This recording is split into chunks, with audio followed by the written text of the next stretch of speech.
Hey, what's up? This is Arsene here. Everyone by now, if you have even the vaguest interest in fashion, probably knows what a hypebeast is. It's about wearing distinctive and the hottest streetwear brands in order to communicate wealth or success, to dress in a way that the value of an outfit is immediately recognizable to a wide subsection of people, and also using particular techniques like color matching hoodies with shoes, or using the same kind of logo repeating at multiple points through an outfit to make it very instantly recognizable, very distinctive, very punchy, I suppose, for a very obviously put together and deliberately styled look. It's a style partly born from social media where the algorithms will favor content that can be recognized and engaged with in under a second. But every trend has its day, and the prevalence of this particular one does seem to be fading away. Streetwear is, for many people, a great entry point into fashion because of its accessibility and how easy it can be to style some of these things. Very easy to swap a fast fashion t-shirt for a streetwear brand equivalent, and then you are immediately communicating your interest in fashion, your ability to dress in cool brands, basically to say, I've bought something that's a little bit nicer than your regular product, that's a bit more exclusive, and that I'm just generally interested in this culture. And the hypebeast will take that to the extreme. I have maximum interest in the culture, I have maximum ability to spend a large amount of money by wearing as many of these things together. So a natural step is to move on to the high fashion segment. This is where cohesive aesthetics, sartorial details are valued above just logos. And these pieces make a conscious separation from fast fashion and streetwear stuff. Often they are cut in a very unusual way. They experiment with different silhouettes. They do things differently to the norm. And it's at this point where we find something different to the hypebeast, the archivebeast. Something which in some ways is in opposition to the hypebeast, but in other ways two sides of the same coin.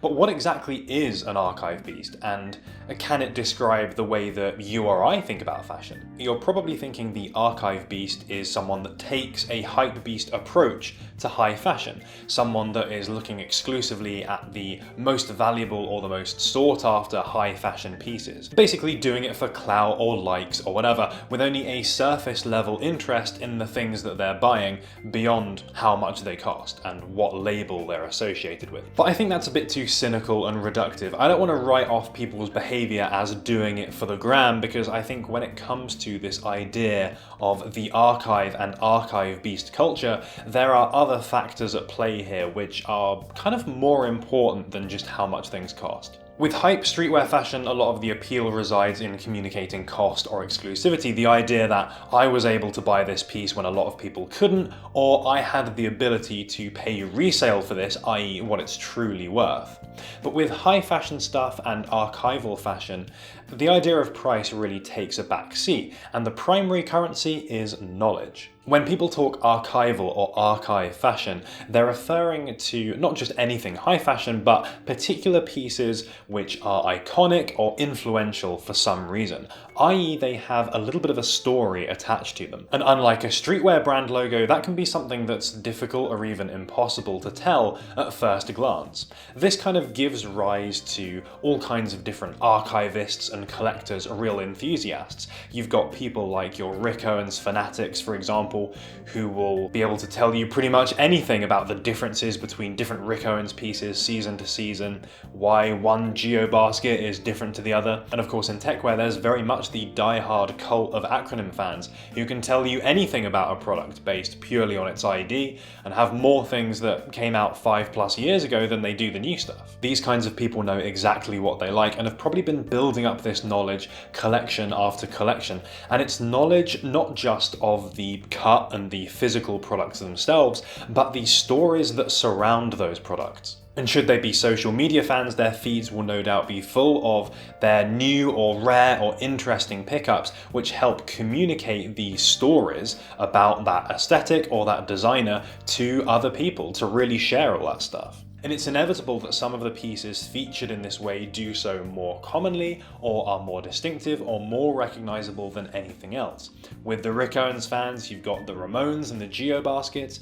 With the acronym guys, you've got the J1, the J28. With Eddie boys, you've got the Wyatt boots. The list goes on. We're getting closer to what it means to be an archive beast, but I still think there's a subtle difference between them and the people we just talked about, the enthusiastic collectors, the archivists. And it's down to the way that they engage with archival fashion. Archive beasts to me are not just clout chasers, they are people with some genuine knowledge in this stuff. Maybe it's not quite to the same level as these really encyclopedic collectors that know absolutely everything about particular brands, but it is definitely there, and an archive beast can certainly tell you interesting information about high fashion products. The difference though is that to the archive beast, this knowledge ends up being their Achilles heel, and it gets in the way of them being able to make smart purchasing decisions when it comes to fashion. And I'm going to mention a couple of specific behaviors this leads to, which I think it's all too easy to fall into, and it might be stuff that you recognize in yourself that you've done or at least considered, and they're certainly things that I've fallen victim to as well. Being an archive beast to me rests in obsession over the archival nature of pieces rather than those pieces themselves, i.e. valuing the story associated with a garment over the garment itself. This partly manifests in the visual, that is, overvaluing items which have a particular hallmark which defines it as archival. We mentioned those pieces before, those really kind of iconic ones that rise to the top of particular aesthetics, and that's definitely where those pieces come in. To give an example, maybe the Nike Lab ACG Alpine jacket, for example, it might cause you to really overvalue that and think, even though there's other jackets that I think look just as good, the ACG Alpine, that's the one that you can tell has the history associated with it, that's the one that most represents the Nike Lab ACG era and that collaboration between Nike and Acronym. So the look of this jacket, if you think this way, is not just about the look of the jacket itself, but about its ability to communicate its place in the fashion canon.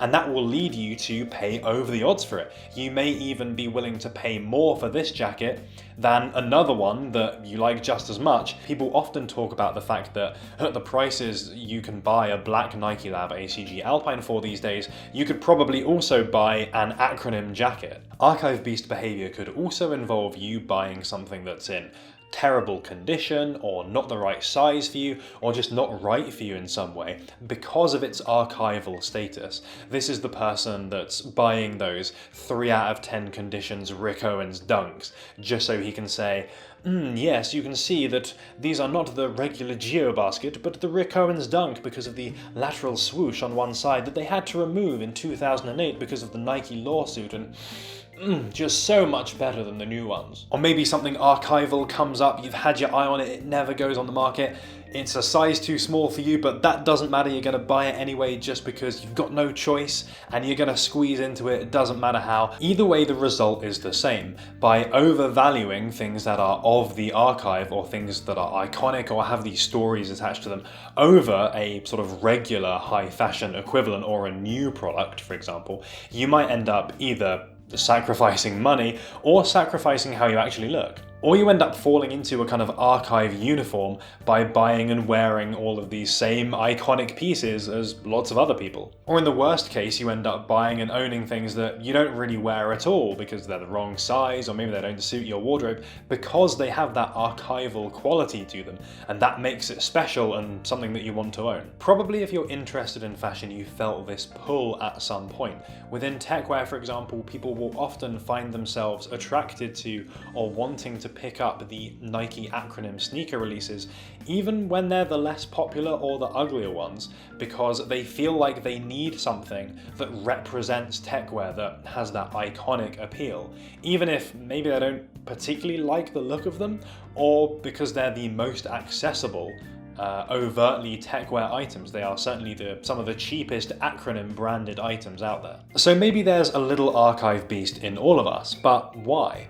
Well, I think we as consumers are drawn to stories. We don't just want to buy fabric cut into a particular shape. We want to buy and to associate ourselves with particular narratives.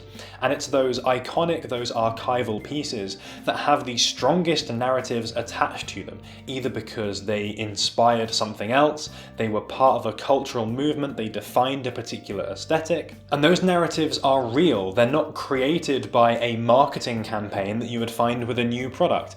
You're not buying into you're getting this Nike product because Nike makes you run fast. You're getting something that was actually created by history and by other people's experiences with this stuff. You can't manufacture that stuff, not really. And in this dystopian ad-filled world we find ourselves living in, I think more than ever people are looking for those things that feel real to them. Things that break past marketing and advertising and the corporations telling us what to buy, and instead something that feels more grassroots, things that defined movements or communities. Thinking about it this way, is it any wonder this archive beast behavior has been slowly rising and bubbling under the surface? Or maybe, like with hypebeast culture, social media just pushes people towards purchasing products that they've recognized before and they think other people will recognize too. But I like my version better. Hopefully that is a fairly clear explanation of what being an archive beast is about. I don't think that term is really in common parlance yet, but it's definitely something, a behavior that I've noticed both in myself to an extent and in other people. Like, I absolutely feel the pull of, buying a particularly iconic acronym jacket, for example, over another one, just because, well, that one seems kind of cooler for some reason. It's got that extra appeal about it. And I'm definitely not saying ignore this stuff. I think these stories are really important and they're a really genuine thing about fashion, and people deserve to be enthusiastic about that stuff. But as with all things, there's that balance to be had. You don't want to be picking something up purely because it has this amazing iconic status when maybe it's not really quite the product for you. But you can absolutely, if there is something that you like, derive extra value from that thing when it has this cool story attached, when it is authentic and when it is genuine. That's one of those things that draws people to those brands like Rick Owens and Acronym that we talked about in this video,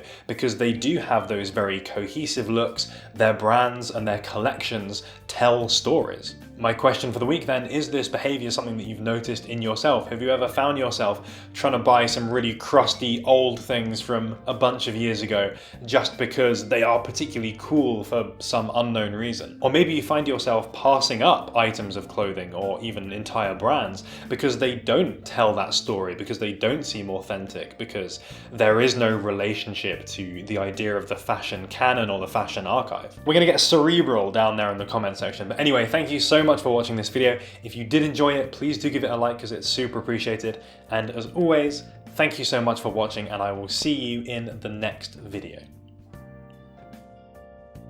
Really glad you guys enjoyed last week's video. I was a little bit apprehensive doing something based on sales because I thought, is it the time yet? Are people going out and buying things? Because there's been a bit of a drought over the last couple of months, I feel. But yeah, it seems like people are now ready to start getting out there and start making some new pickups. Shout out to Crowd, because we definitely need some more Bionicle inspo in techwear.